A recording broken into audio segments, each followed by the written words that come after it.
Simple cabbage ಪಲ್ಯ recipe. Hi friends, ಎಲ್ಲ ಹೇಗಿದ್ದೀರಾ? ಶ್ವೇತಾ ಅವಿನಾಶ್ ಚಾನಲ್ಗೆ ಸ್ವಾಗತ. ಕ್ಯಾಬೇಜ್ ಪಲ್ಯ ಮಾಡ್ತಾ ಇದ್ದೀನಿ. ಅದು ಹೇಗೆ ಮಾಡೋದು ಒಂದ್ಸರಿ ನೋಡ್ಕೊಂಬರೋಣ ಬನ್ನಿ. 100 ಗ್ರಾಮ್ ಕ್ಯಾಬೇಜು ಉದ್ದುದ್ದ ಕಟ್ ಮಾಡ್ಕೊಂಡಿನಿ. ಎಲ್ಲ ಸಾಮಾನ್ಯ ಕಡಲೆಬೇಳೆ ಹಾಕ್ತಾರೆ, ನಾನಿಲ್ಲ ಇವತ್ತು ಹೆಸರುಬೇಳೆ ಹಾಕ್ತಾಯಿದ್ದೀನಿ. ಹೆಸರುಬೇಳೆ 1 ಸ್ಪೂನು, ಕೊತ್ತಂಬರಿ ಸೊಪ್ಪು, ರುಚಿಗೆ ತಕ್ಕಷ್ಟು ಉಪ್ಪು, 2 ಮೀಡಿಯಮ್ ಸೈಜ್ ಈರುಳ್ಳಿ, ಸಾಸಿವೆ ಜೀರಿಗೆ ಅರ್ಧ ಟೀ ಸ್ಪೂನ್, 2 ಹಸಿಮೆಣಸು, ಸ್ವಲ್ಪ ಅರಿಶಿನ ಪೌಡರ್, ಆಯಿಲ್, 1 ಬಟ್ಲು ಕೊಬ್ಬರಿ ಅಂದರೆ ಹಸಿ ಕೊಬ್ಬರಿ ತುರಿದಿಟ್ಕೊಂಡಿರೋದು. ಅದು ಹೇಗೆ ಮಾಡೋದು ನೋಡೋಣ ಬನ್ನಿ. ಪಾತ್ರೆ ಬಿಸಿಗೆ ಇಟ್ಟಿದ್ದೀನಿ. ಆಯಿಲ್ ಹಾಕ್ತಾಯಿದ್ದೀನಿ, 2 ಸ್ಪೂನ್ ಇದೆ. ಎಣ್ಣೆ ಬಿಸಿಯಾಗಿದೆ. ಸಾಸಿವೆ ಜೀರಿಗೆ ಹಾಕ್ತಾಯಿದ್ದೀನಿ. ಅದು ಚಟಪಟ ಅಂತ ಸಿಡಿಲಿ. ಚಟಪಟ ಅಂತ ಸಿಡಿತಾ ಇದೆ. ಕರಿಬೇವು ಆಗಲೇ ತೋರಿಸ್ಲಿಲ್ಲ ಫ್ರೆಂಡ್ಸ್.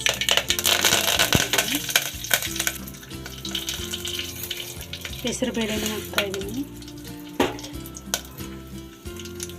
ಫ್ರೈ ಮಾಡುವ.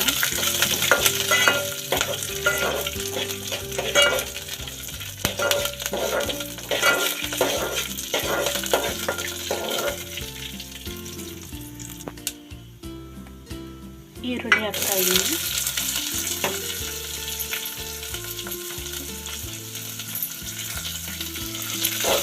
ಇದನ್ನು ಬಾಡಿಸ್ತಾಯಿದ್ದೀನಿ.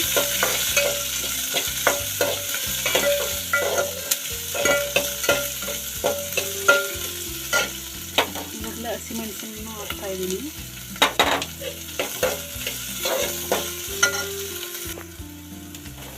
ಈಗ ಕ್ಯಾಬೇಜ್ ಹಾಕ್ತಾಯಿದ್ದೀನಿ, ಅಂದರೆ ಎಲೆಕೋಸು ಹಾಕ್ತಾಯಿದ್ದೀನಿ. ಕುದಿಸ್ತಾಯಿದ್ದೀನಿ.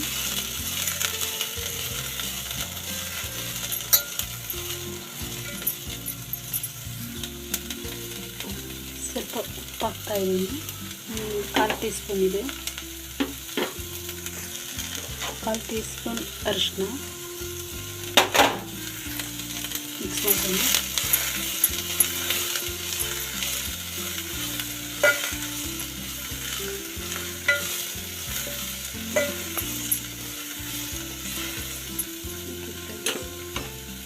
ಈಗ 1/4 ಕಪ್ಪಷ್ಟು ನೀರು ಹಾಕ್ತಾಯಿದ್ದೀನಿ.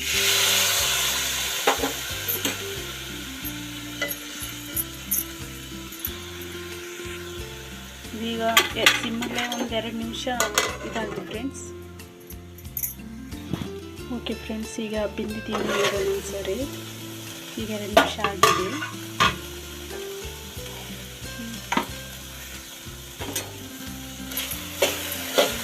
ಕಂಪ್ಲೀಟ್ ನೀರೆಲ್ಲ ಬರ್ತೋಗಿದೆ. ಎಣ್ಣೆ ಸ್ವಲ್ಪ ಬಿಡ್ತಾ ಇದೆ. ಇಷ್ಟ ಆದರೂ ಸಾಕು. ಈಗ ಕಾಯಿ ತುರಿ ಹಾಕೊಂಡು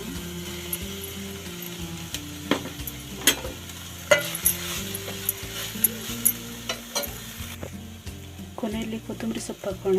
ಕೊತ್ತಂಬರಿ ಸೊಪ್ಪು ಎಷ್ಟು ಹಾಕಿದ್ರೂ ಚೆನ್ನಾಗಿರುತ್ತೆ, ಹಾಕ್ಕೊಳ್ಳಿ.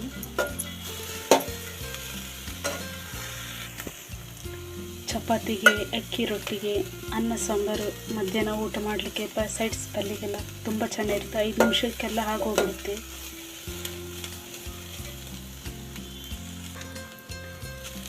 ಹೇಗಿದೆ ಅಂತೇಳಿ ಒಂದೊಂದ್ಸರಿ ಟ್ರೈ ಮಾಡಿ ಕಮೆಂಟ್ ಬಾಕ್ಸಲ್ಲಿ ನಿಮ್ಮ ಅಭಿಪ್ರಾಯವನ್ನು ತಿಳಿಸಿ. ಪ್ಲೀಸ್ ಲೈಕ್ ಮಾಡಿ, ಶೇರ್ ಮಾಡಿ. ಆದಷ್ಟು ನಿಮ್ಮ ಫ್ರೆಂಡ್ಸಿಗೆಲ್ಲ ಶೇರ್ ಮಾಡಿ, ಸಪೋರ್ಟ್ ಮಾಡಿ. ನೋಡಿ ಫ್ರೆಂಡ್ಸ್, ಹೇಗೆ ಬಂದಿದೆ. ಎಲ್ಲ ಸಪೋರ್ಟ್ ಮಾಡಿ, ಫ್ರೆಂಡ್ಸಿಗೆಲ್ಲ ಶೇರ್ ಮಾಡಿ, ಪ್ಲೀಸ್ ಲೈಕ್ ಮಾಡಿ. Thank you.